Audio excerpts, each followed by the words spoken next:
Не може една докторска дисертација да биде подготвувана преку интернет и за само една година. За да биде таа квалитетна и научно издржана, потребни се најмалку 4 години сеопфатна директна истражувачка работа, смета професор доктор Љупчо Поповски, поранешен долгогодишен претседател на Друштвото за наука и уметност од Прилеп.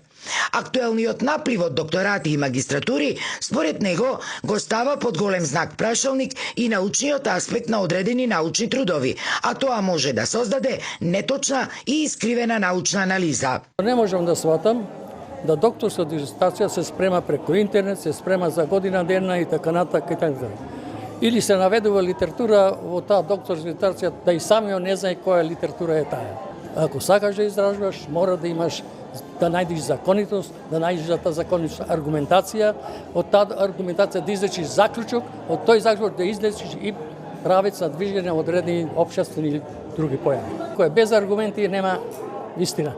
Тоа е општествена појава која треба образованието и мислам што се властите кои што се занимава, мислам институцијата тоа да се го решат.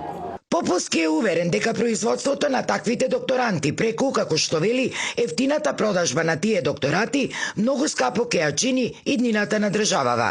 Дека македонската научна, истражувачка и аргументирана мисла е во известна криза, говори и фактот што во Македонија во моментов покрај Ману функционираат само уште две друштва за наука и уметност во Прилеп и Битола.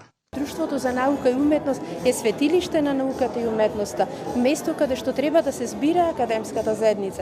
Низ годините различни случувања придонесте дел од друштвата да се затворат. Најверојатно поради немање доволно средства, поради немање на поддршка. Инаку, Прилепското друштво за наука и уметност со 2 години пролонгирање заради пандемијата, годинава одбележува 50 години од формирањето. Јубилеот се заокружува со промоција на 2 научни публикации во кои се поместени 30 научни трудови од разни области од повеќе членови на друштвото.